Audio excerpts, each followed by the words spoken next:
يا أيها النبي إنا أرسلناك شاهدا ومبشرا ونذيرا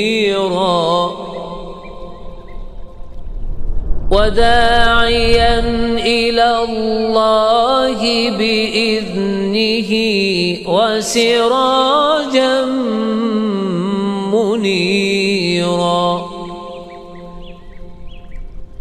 وبشر المؤمنين بأن لهم من الله فضلا كبيرا.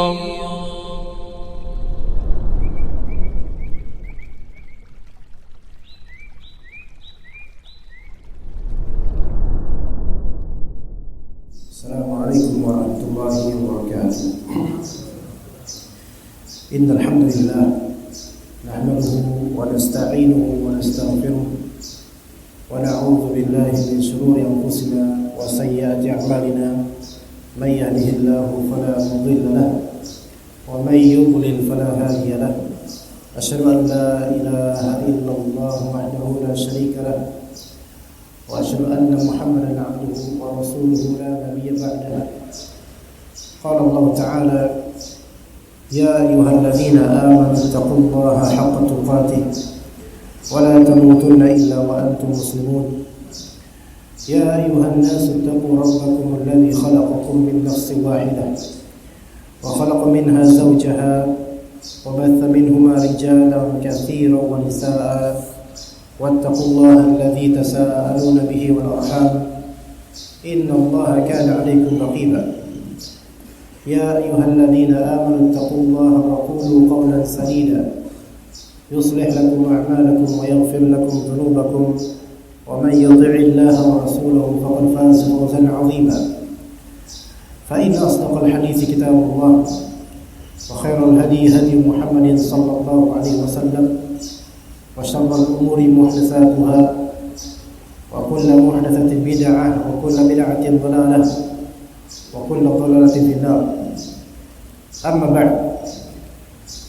Para ikhwah jemaah rahimani wa rahimakumullah, suatu pertanyaan, apakah menyeru kepada tauhid terhadap Allah Azza wa Jalla itu adalah gerakan dakwah atau metode dakwah atau materi dakwah yang masih relevan di hari-hari seperti ini? Maka kita jawab, selama langit masih di atas dan bumi masih seperti saat ini, artinya belum terjadi hari kiamat, maka mendakwahkan tauhid kepada Allah, mengesahkan Allah agar menjauhi kesyirikan, khurafat, takhayyul dan semisalnya, itu selalu akan relevan. Terlebih atau bahkan di zaman ketika kecanggihan modern dan teknologi sekarang itu semakin berkembang, maka dakwah tauhid itu sangat dibutuhkan oleh semua dari kita, setiap dari individu dan juga masyarakat. Bukankah jemaah sekalian, mungkin belakangan ini atau baru kemarin hari, masalah pawang hujan berangkat dari akidah yang menyimpang, sehingga bukan hanya individu melainkan bangsa ini bisa dijadikan bahan tertawaan oleh orang-orang yang bahkan kufur kepada Allah, yaitu hanya karena kesyirikan, kejahilan akan tauhid dan akidah yang benar tentang hujan. Padahal hujan itu kan urusan Allah. Kata Allah Azza wa Jalla, alam tara anna Allaha anzala minas samai ma'an. Tidakkah engkau mengetahui bahwasanya Allah Ta'ala telah menurunkan dari langit apa? Air. Itu berarti Allah yang menurunkan. Dan kemudian akidah tersebut tidak dipegang oleh orang-orang kafir, dan sebagian dari muslim menyimpang dari itu. Sebagian dari muslim mengira bahwasanya ada roh tertentu, jin tertentu, penguasa tertentu, atau pawang tertentu dari manusia yang bisa mengatur hujan, menghentikannya atau mengadakannya. Maka jelas ini adalah kesyirikan, bahkan syirik akbar, dikhawatirkan bisa mengeluarkannya dari agama Islam, karena ini bertentangan dengan banyak sekali ayat Allah Azza wa Jalla berkaitan dengan turunnya hujan. Maka jemaah sekalian, masih sangat relevan, bahkan merupakan suatu hal yang darurat. Dakwah tauhid ini terus dikembangkan dan disimak atau dibawakan oleh para asatidzah dimanapun mereka berada. Kendati pun tudingan demi tudingan, entah tudingan radikal, tudingan ini dan itu, maka itu hanyalah label manusia. Yang kita cari jemaah sekalian rahimakumullah adalah bagaimana Allah Ta'ala melihat kita. Itu manusia itu hanya bisa melabeli dan belum tentu benar, belum tentu sesuai kenyataan. Sementara mizan sebenarnya adalah Al-Quran dan As-Sunnah. Kata Allah Azza wa Jalla, "Walladzi awhayna ilaika minal kitabi huwal haqqu musaddiqan lima baina yadayhi." Yang telah kami wahyukan kepada engkau dari Alkitab, itu Al-Quran, adalah kebenaran. Maka kebenaran itu di Al-Quran dan juga As-Sunnah. Kemudian jemaah sekalian rahimakumullah, bukankah zaman seperti ini muncul aplikasi-aplikasi yang membuat manusia itu melenceng akidahnya? Baik aplikasi tentang ramalan, aplikasi di Google Play maksud saya, atau aplikasi mendeteksi makhluk gaib seperti ghost detector, atau tayangan-tayangan terutama di YouTube, tayangan-tayangan misteri berkaitan dengan alam gaib dan indigo dan semisalnya. Semua itu merupakan pendangkalan akidah ke akar-akarnya, dan banyak dari mereka menjajakan secara gratis dan menarik kesyirikan, yang mana nenek moyang kita yang jauh lampau itu mungkin penganut animisme dinamisme, yang mana meyakini dalam kebendaan itu ada kehidupan atau roh, ada kehidupan. Animisme dan dinamisme ini di batu misalnya, pohon tertentu ada rohnya, penunggunya, penjaganya, yang ternyata kendati pun umumnya masyarakat Indonesia ini muslim, tetapi turunan dari teologi seperti ini atau ada perasaan menujunya itu masih terwujud kepada dalam diri beberapa kaum muslimin di Indonesia. Sehingga cerita-cerita tentang jin, khurafat-khurafat dan penerawangan terhadap tempat-tempat tertentu dari segi gaib itu masih laris, bahkan sangat-sangat laris di zaman seperti ini. Berarti dakwah tauhid ini memerlukan porsi, tetap harus porsinya ada, jangan sampai dihilangkan, karena ini darurat. Sebagaimana akidah yang akan kita sampaikan insyaallah ta'ala, yaitu kitab Al-Aqidah At-Tahawiyah, yang sejatinya kita sudah mengadakan pertemuan, saya tidak ingat sampai berapa pertemuan, mungkin 9 atau lebih, dari penjelasan terhadap Al-Aqidah At-Tahawiyah sebelum pandemi. Bahkan ketika itu sampai ada layar yang dihamparkan sehingga jemaah bisa melihat teks asli Arabnya dan terjemahannya. Namun saat ini kita belum bisa melakukannya, ya. Dan kemudian saya diberikan amanah oleh Allah, kemudian panitia sekalian, agar mengampu kajian rutin Al-Aqidah At-Tahawiyah dimulai dari awal kembali, refresh, ya, karena sudah terlampau lama kita berpisah jemaah sekalian. Kita tidak bertemu lagi kecuali mungkin di khutbah Jumat ketika itu, ya, sehingga insyaallah dimulai dari awal Al-Aqidah At-Tahawiyah, yaitu syarah terhadap Al-Aqidah At-Tahawiyah Al-Imam At-Tahawi rahimahullah. Setelah kita katakan bismillahirrahmanirrahim, beliau mengatakan hasbiyallah wa ni'mal wakil, dan juga dalam manuskrip lain beliau mengatakan bismillahirrahmanirrahim, alhamdulillah wa sallallahu ala sayyidina Muhammad wa alihi wa sahbihi wa sallam. Kemudian bismillahirrahmanirrahim wa bihi nasta'in, hasbiyallah wa ni'mal wakil. Apa arti hasbiyallah wa ni'mal wakil? Hasbiyallah artinya adalah cukuplah Allah itu buat saya. Maksudnya cukuplah buat saya itu Allah Ta'ala untuk segala perkara. Allah lah yang memberikan kecukupan buat saya. Wa ni'mal wakil, sebaik-baik wakil adalah Allah. Artinya sebaik-baik urusan yang diserahkan kepadanya adalah Allah Ta'ala.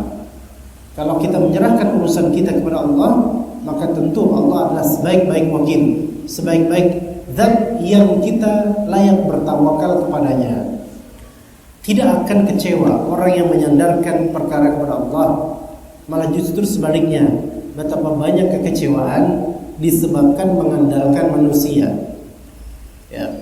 Baik, kita mulai dan kita akan membahas pada kali ini perkataan Al-Imam At-Tahawi rahimahullah. Wa naqulu fi tauhidillahi mu'taqidina bi taufiqillah, innallaha wahidun la syarikalah. Kami katakan tentang tauhid kepada Allah Azza wa Jalla, mu'taqidin, dengan yakin kita katakan, dengan taufik dari Allah, innallaha wahid, sesungguhnya Allah itu esa, satu, la syarikalah, tiada sekutu baginya.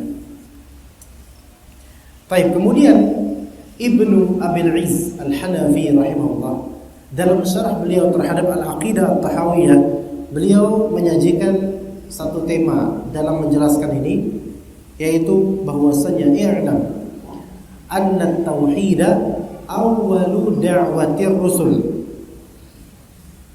Ketahuilah bahwasanya tauhid adalah paling awalnya dakwah para rasul seluruhnya, dari Nabi Nuh sampai Nabi Muhammad. Seluruhnya paling memprioritaskan dakwah berkaitan dengan tauhid, tentang tauhid. Ya, tentang tauhid paling awal. Ya, dan paling getol dalam memberantas dan melawan dan memberantas kesyirikan. Kalau sekarang kita melihat dakwah itu banyak hanya dikemas dari segi pengelompokan saja. Ya, pengelompokan. Ini dakwah versi ormas ini. Ini dakwah versi golongan ini. Ini dakwah versi yayasan ini. Dan rupa-rupanya materi dakwah rata-rata banyak yang hanya disetarakan dan diselaraskan dengan kepentingan. Yang dimaksud kepentingan ini kepentingan duniawi, bukan kepentingan ukhrawi dan keselamatannya. Kepentingan. Ketika dakwah ini dakwah kepentingan, maka akan ada pemalsuan, satu, dan dua, dan yang kedua, ketika dakwah ini tentang kepentingan, satu, pemalsuan. Ya, pemalsuan ini mencakup apa? manipulasi hukum yang haram dihalalkan karena ada kepentingan. Atau kedua, setelah manipulasi, khida atau palsuan. Yang kedua, ketika dakwah itu masuk ke kepentingan, tema yang menjauh dari apa yang prioritas untuk umat, jauh dari prioritas untuk umat, dan bahkan kemudian melawan dakwah yang menjelaskan akidah yang benar dan tauhid. Udahlah, kita itu ngomongin akhlak aja, karena zaman now krisis kita tuh krisis akhlak. Katanya akhlak, ya kita bicara tentang akhlak, tetapi mereka bilang jangan bicara akidah deh, nggak usah bicara tauhid, karena itu akan menimbulkan konflik antar sesama muslim. Penyebab terjadinya konflik sesama muslim bukanlah dakwah anti tauhid, penyebab bukan itu, tapi penyebabnya adalah kesyirikan itu sendiri. Kesyirikan itu sendiri. Ya. Penyebab dari terjadinya dakwah anti syirik adalah kesyirikan. Ya. Jadi kita jangan menyalahkan dakwahnya, tapi kita salahkan kenapa kok ada syirik gitu. Ya. Ibaratnya gini, kita punya rumah, sering masuk tikus ke rumah kita, dan ada lubang-lubangnya tuh di pojokan, di mana ada lubangnya, dan sering kemasukan tikus. Nah, kita khawatir dong, khawatir. Maka istri kita kemudian mempermasalahkan, ya Allah, ini kenapa tikus kok ini? Gimana caranya Mas ya supaya tikus nggak lagi ke rumah kita? Apakah kita akan bilang, udahlah, nggak usah ngurus-ngurus begituan? Atau istri kita bilang, ini lubang gimana yang nutupinnya ya? Setiap kita tutupin, tikusnya punya akal, kemudian punya akal, punya pikiran untuk menggesernya atau membukanya, mesti gitu Mas. Apakah antum bilang, udahlah, nggak usah kita banyak-banyak ngurusin lubang tikus, yang penting rumah kita mewah dulu? Ini salah. Karena keresahan ini aslinya ada di apa? Eksistensi lubang tikus yang menjadi portal masuknya atau gerbang masuknya tikus-tikus itu. Nah, ibaratnya keagamaan kita ini ada dakwah tauhid dan anti syirik. Ada lubang yang bernama kesyirikan dan kebid'ahan serta maksiat. Dari lubang itulah banyak orang dapat dosa besar, bahkan bisa saja keluar dari Islam. Maksiatnya luar biasa. Dari lubang itulah syirik, bid'ah dan maksiat. Maka kalau kita mempermasalahkan ini, jangan sampai ada lubang seperti ini tentang umat. Bisa kacau ini nanti umat ini akidahnya. Mereka akan menyerang. Tidak toleransi lah, ya, radikal lah, dan label-label lainnya. Giliran kecolongan akidah mereka, baru mereka ngeh, panik. Ya, baru mereka ngeh dan panik. Tauhid, kita memerlukan itu. Karena itu tauhid awal dakwah awal pertama semua rasul. Sebagaimana Allah Ta'ala firmankan di Al-A'raf ayat 59, walaqad arsalna Nuhan ila qaumihi faqala ya qaumi ibudullaha ma lakum min ilahin ghairuh. Kami telah mengutus Nabi Nuh alaihissalam kepada kaumnya.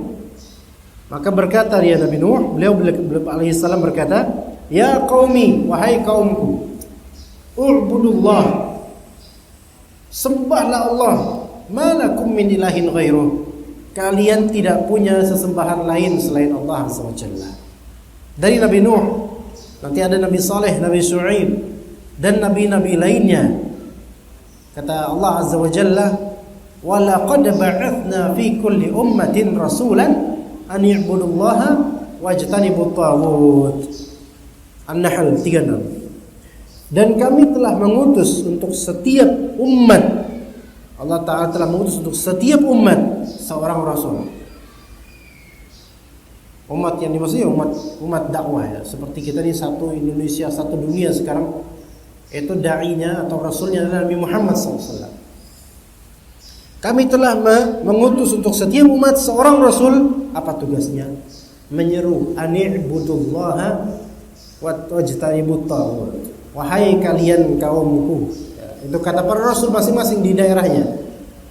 Sembahlah Allah semata dan jauhilah taghut. Di antara makna taghut adalah apapun yang disembah selain Allah dan dia itu mengakui atau berbangga atau mungkin benda mati yang disembah. Maka ini semua adalah taghut. Ini semua adalah taghut.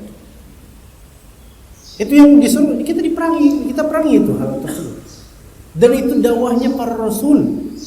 Makanya tantangannya berat. Karena dakwahnya rasul itu tantangannya itu tidak semulus yang kita kira. Banyak yang menentangnya karena dakwah Nabi Muhammad SAW bertentangan dengan tradisi dan emosi lokal. Begitu cuma. Ya. Jauhilah taghut, sesembahan terhadap selain Allah, jauh. Kemudian kata Nabi SAW, umirtu an nuqatilan nas hatta yashhadu an la ilaha illallah wa anna Muhammadar Rasulullah. Aku diperintahkan untuk memerangi orang-orang hingga mereka syahadat, mengucapkan dua kalimat syahadat la ilaha illallah dan Muhammad Rasulullah. Ya. Jadi itu syaratnya la ilaha illallah. Kemudian ada pembahasan. Apa yang pertama kali diwajibkan untuk seorang mukallaf? Aqil baligh. Mukallaf itu sama dengan aqil baligh, yang terbebani syariat. Apa yang diwajibkan atas orang mukallaf? Tentu yang diwajibkan mukallaf ini orang dewasa. Yang diwajibkan adalah syahadat la ilaha illallah. Ya, itu yang diperlukan. Walaupun ini misalnya mu'allaf bukan mukallaf, dia baru masuk Islam, dia tertarik dengan Islam, dia mau masuk Islam, kemudian dia berkata, dia udah mengucapkan kalimat syahadat, tapi dia tidak begitu tahu makna syahadat, apakah sah secara zahir keislamannya, dan dia wajib belajar setelah itu. Jadi masuk Islam itu nggak harus perfect, langsung perfect gitu. Ada perempuan masuk Islam dan dia masih belum pakai jilbab. Nggak boleh, kamu nggak boleh masuk Islam sebelum kamu pakai jilbab. Ya kabur orang kalau kayak gitu ceritanya. Kamu masuk Islam, masuk Islam dulu nggak apa-apa. Habis itu belajar jilbaban. Ya. Maka yang paling pertama syahadat la ilaha illallah, yang pertama. Ya. Dan kemudian para ulama bersepakat akan hal itu, bahwasanya orang-orang yang mengucapkan la ilaha illallah, yang mengenal la ilaha illallah, tidak ada keraguan padanya, ya, itu berarti dia dihukumi Islam. Dia dihukumi Islam. Dan dia misalnya masuk Islam atau sebagian kita Islam dari kecil, masuk usia baligh. Baligh itu kalau laki-laki ya belasan tahun umumnya. Tapi ya tergantung lingkungan dan tergantung tontonan, ya, tergantung lingkungan dan tontonan. Boleh jadi balighnya prematur mungkin 9 tahun mungkin atau 8 tahun, tetapi umumnya perempuan gadis 9 tahun itu paling muda, biasanya begitu. Nah, belum baligh ini anaknya, dia masuk Islam,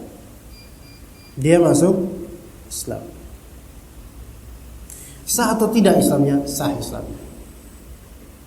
Sebagaimana gulamnya seorang Bani Israel, orang Yahudi, pembantu dari Yahudi,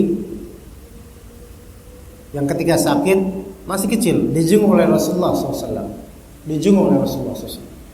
dan didakwahi supaya masuk Islam, akhirnya masuk Islam. Ya, belum baligh, sah Islamnya sah. Bahkan coba kita yang dulu belum baligh kita. Ketika sudah balik, apakah disuruh ngulang syahadat? Ayo baca syahadat saat kemarin nggak sah? Enggak. Karena khalas zahiri udah paten orang Islam selama masih menunaikan sholat.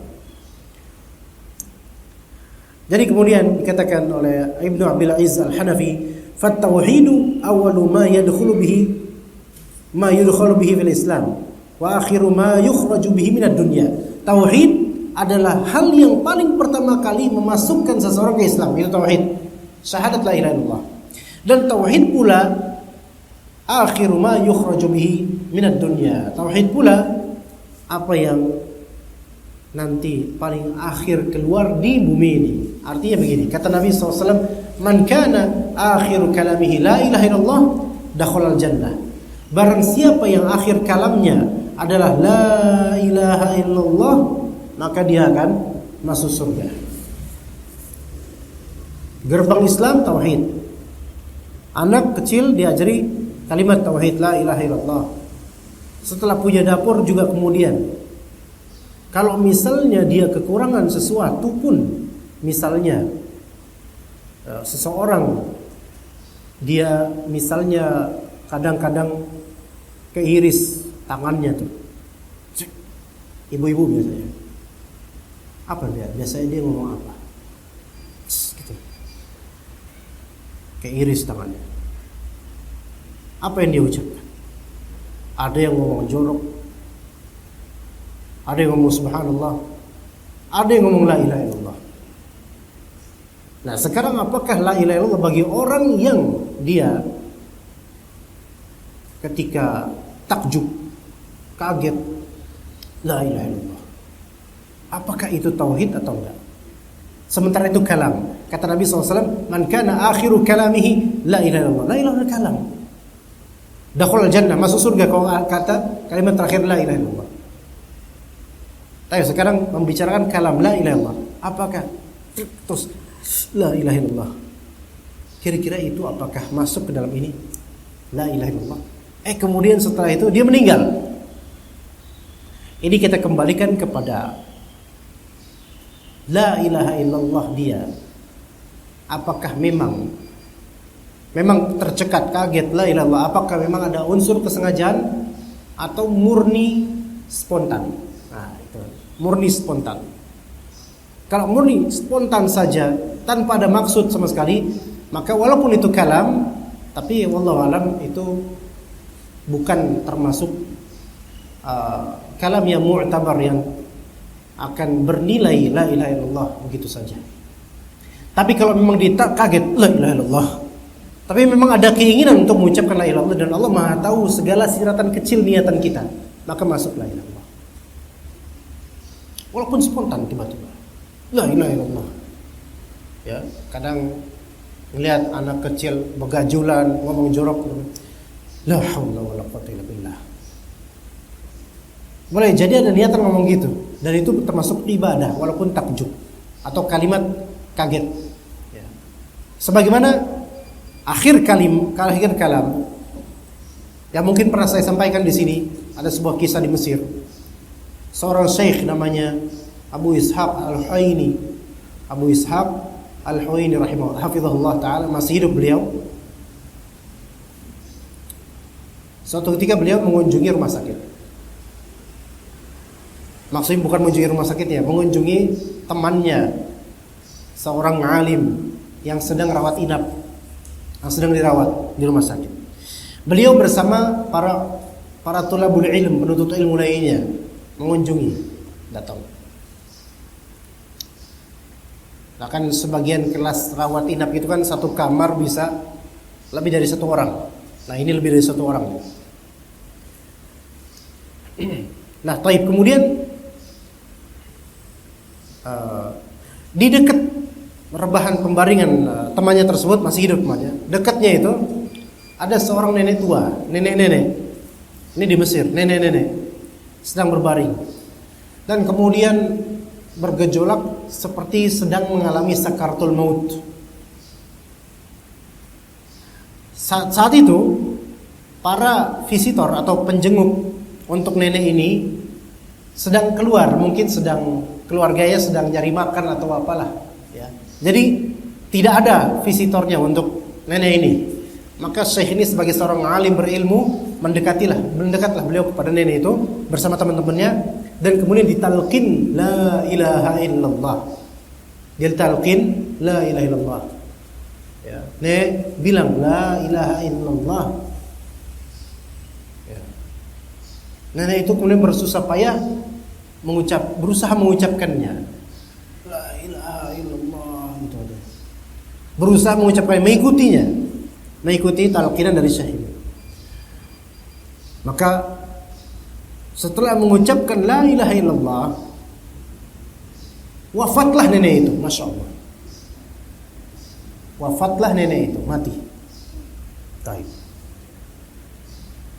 Bergembira kan ini kan, maksudnya ini kan kebaikan ya. Tak lama kemudian datanglah beberapa keluarganya. Maka mereka datang ketika melihat ini udah mati, mereka histeris. Wah, ya gimana nggak menyaksikan kematiannya, tiba-tiba mati gitu. Maka apa kata Syekh? Tenang wahai keluarganya, tenang Pak, tenang Bu. Alhamdulillah. Ya. Sang nenek tadi kami telah urus, telah kami talqinkan la ilaha illallah di kalimat terakhirnya la ilaha illallah. Bersyukurlah, alhamdulillah. Semoga nenek Anda husnul khatimah. Karena kata Nabi SAW, man kana akhiru kalamihi la ilaha illallah dakhala jannah. Siapa yang kalimat terakhirnya la ilaha illallah masuk surga. Apa respon keluarga tersebut ya kawan? Marah mereka. Marah. Kenapa coba marah? Karena ternyata itu Kristen semua itu. Neneknya itu neneknya Kristen.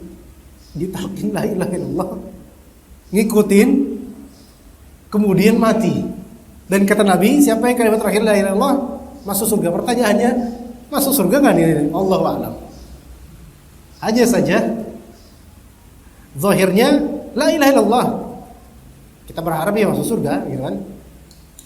Ya boleh jadi mungkin nenek ini mungkin pengen masuk Islam tadinya, kemudian terhalang-halangi oleh anak cucunya. Di akhir hayatnya Allah takdirkan seperti ini. Mungkin seperti itu, mungkin.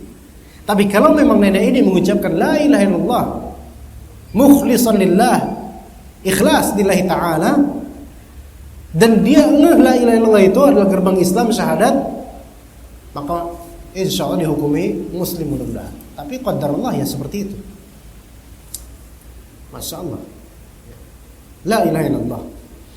Ya bersyukur kalau misalnya kita ini keluarga yang lengkap muslim ya, alhamdulillah bersyukur ya Pak.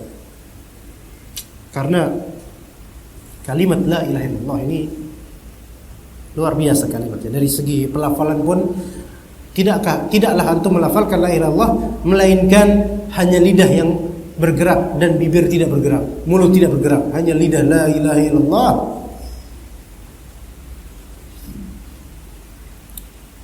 Ada seorang rekan kita panitia di salah satu televisi swasta yang ana juga isi kajian rutin sebelum pandemi ya. Mungkin setelah lebaran kita akan mulai lagi, dan kadang ana khutbah Jumat di TV tersebut. Beliau bercerita begini. Beliau punya kakak perempuan yang dulu rajin ngaji, Masya Allah.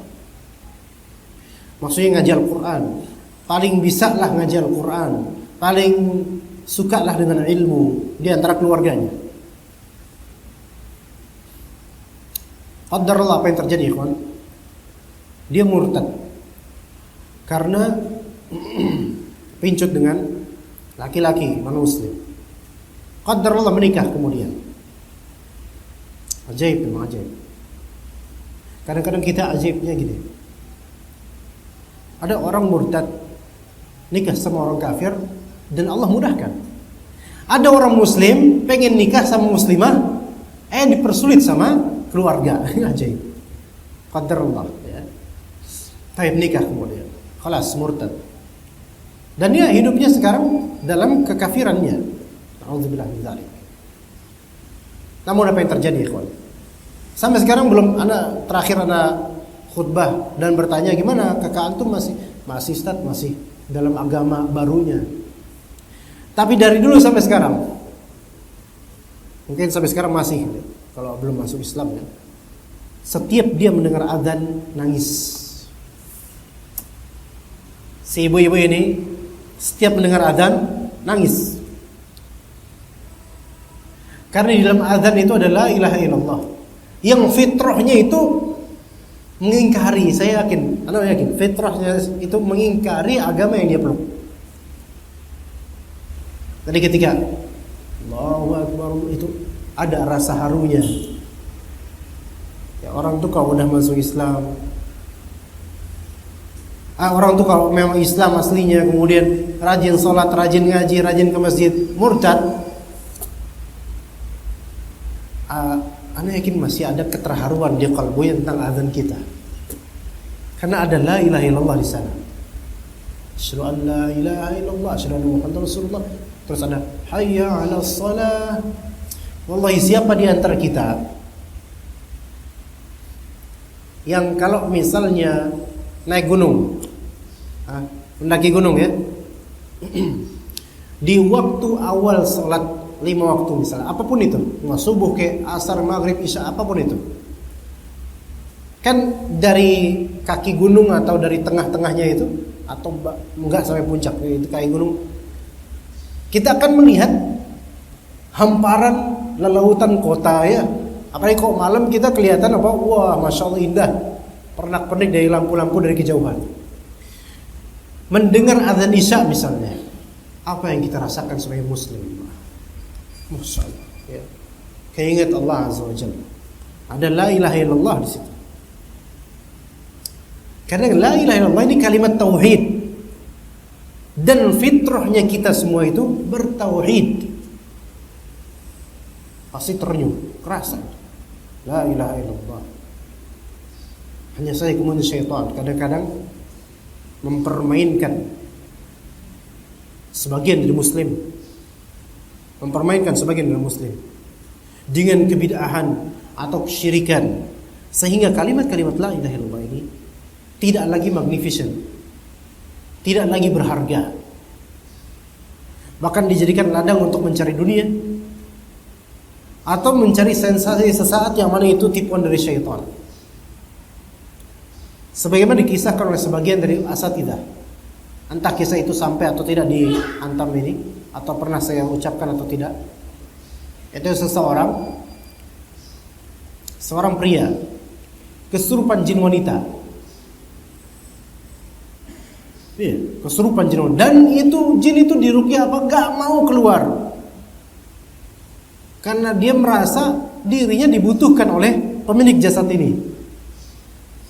Karena dia manggil saya, Pak, kata dia. Kata jin itu. Ini jin perempuan di dalam tubuhnya nih. Dia manggil saya, Pak. Bukan saya yang mau, dia manggil saya. Sehingga saya tersedot ke tubuh ini. Bagaimana kok bisa kamu dipanggil? Nama kamu siapa? Laila. Loh, kok kamu bisa masuk sini? Dia ini manggil saya terus menerus dengan amalannya. Gimana? Ada amalan begini, Pak. La ilaha illallah, baca yang banyak sampai sekian puluh ribu kali. Usahakan makin lama makin cepat, makin ringkas itu la ilaha illallah, maka makin sakti itu, makin mabuk akan doa, zikir, mabuk zikir. Maka boleh. Dari bapak ini, dari pemilik jasa ini, pertama la ilaha illallah, la ilaha illallah, la ilaha illallah, la ilaha illallah, la ilaha illallah, la ilaha illallah. Pak, pokoknya usah main cepat. Amal, la ilaha illallah, la ilaha. Ini jin merasa namanya Laila. Masuk itu jin. Masuk, ini saya Laila. Saya merasa terpanggil. Bisa begitu karena amalan bid'ah walaupun pakai la ilaha illallah. Hati-hati jemaah sekalian. Pakai kebid'ahan itu malah justru mengundang syaitan. Artinya kita sekarang janganlah berbuat syirik dan amalkan sesuatu yang sesuai sunnah Nabi sallallahu alaihi wasallam. Maka khawatirnya kalau misalnya kita berbuat syirik, apa kata Allah azza wa jalla? Iyad'una min dunillahi iyad'una illa inatha wa iyad'una illa syaitana marida. Tidaklah mereka memanggil atau menyeru melainkan kepada syaitan. Syaitan yang marida, yaitu syaitan yang membangkang.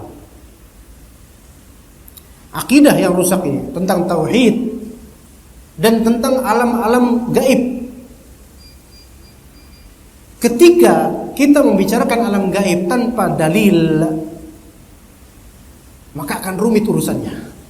Dan itu yang terjadi pada beberapa dai-dai yang membicarakan wali kutub, wali ini, wali itu.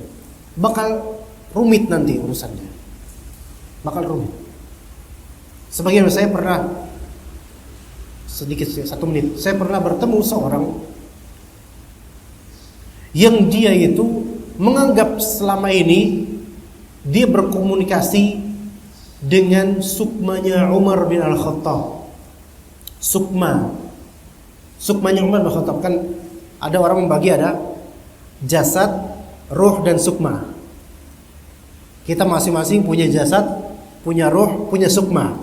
Jasad ini yang zahir, ruh arwah kita, sukma ini ada sendiri, dia bukan seperti roh. Kalau rohnya Umar katanya sudah di alam barzakh, tapi sukmanya masih ada. Maka saya biasa berkomunikasi dengan sukmanya Umar bin Khattab. Orang ini di Pondok Ranggon, mungkin udah pindah sekarang. Anak rumahnya waktu itu di bulan Ramadan, di siang hari jam segini, jam segini. Maka kemudian dia memanggil, mau saya panggil Ustaz, sukmanya Umar bin Khattab, saya panggil ya. Ah, jin kali Pak. Bukan jin kata dia, ini sukmanya. Keras orangnya, keras dia. Ana juga nggak bisa ngomong banyak karena badannya 2 kali lipat Ana ya. Maka kemudian saya panggil ya. Tiba-tiba ada yang masuk. Saya sukmanya Umar Khattab. Wah, keren banget ini, Masya Allah. Ya, kemudian ngomong ya, saya sukmanya Umar Khattab. Terus ceramah dia. Ceramahnya sok-sok kebaikan. Tapi dalam hati saya ketawa, saya mau ketawa langsung, takutnya tersinggung ini sukmanya ini. Ya gimana nggak ketawa Pak? Pertama ini sukma, kemudian ngakunya ini sukmanya Umar bin Khattab. Umar bin Khattab. Dan saya nggak ada di kitab sejarah, dari kitab-kitab tarikh dari zaman dulu sampai zaman kapan Umar bin Khattab bisa bahasa Indonesia. Dari dia ngomong pakai bahasa Indonesia. Saya mau ngomong pakai bahasa. Kemudian sama teman saya nih, sama teman saya, saudaranya dia, dan dia bisa bahasa Arab, teman saya ini agak bisa bahasa Arab. Ana ngomong apa ya sesuatu ya? Hayya narji'. Ana bilang hayya narji'. Ayo kita pulang, kan artinya hayya narji', ayo kita pulang deh yuk. Udah enggak kondusif nih sama orang kayak gini gitu. Hayya narji', dia dengar sukmanya Umar Khattab dengar. Apa tadi kamu katakan? Apa tadi kamu katakan? Terjemahkan. Lah, Anda ngomong bahasa Arab. Si sukmanya Umar nyuruh terjemahin. Ini sukma dari mana ini? Akhirnya kami diusir habis itu. Sampai adik iparnya dia tampar keras-keras ya, karena ya Masya Allah lah pokoknya. Akidah ya. Orang ini percaya ini tuh jin ini adalah sukmanya, padahal ini jin syaitan. Di bulan Ramadan lagi jin setan sampai bisa menyerupin, menunjukkan ini orang dangkal sekali akidahnya. Lihat nih, pendangkalan akidah seperti ini membuat orang-orang betul-betul jatuh derajatnya. Ya. Semoga yang sedikit ini insyaallah bermanfaat. Sudah jam 1 lewat. Ya, kita insyaallah lanjutkan pada waktu mendatang. Barakallahu fikum jami'an. Wa sallallahu ala nabiyyina Muhammad wa ala alihi wa sahbihi ajma'in. Subhanakallahumma bihamdika asyhadu an la ilaha illa anta astaghfiruka wa atubu ilaik. Wassalamualaikum warahmatullahi wabarakatuh.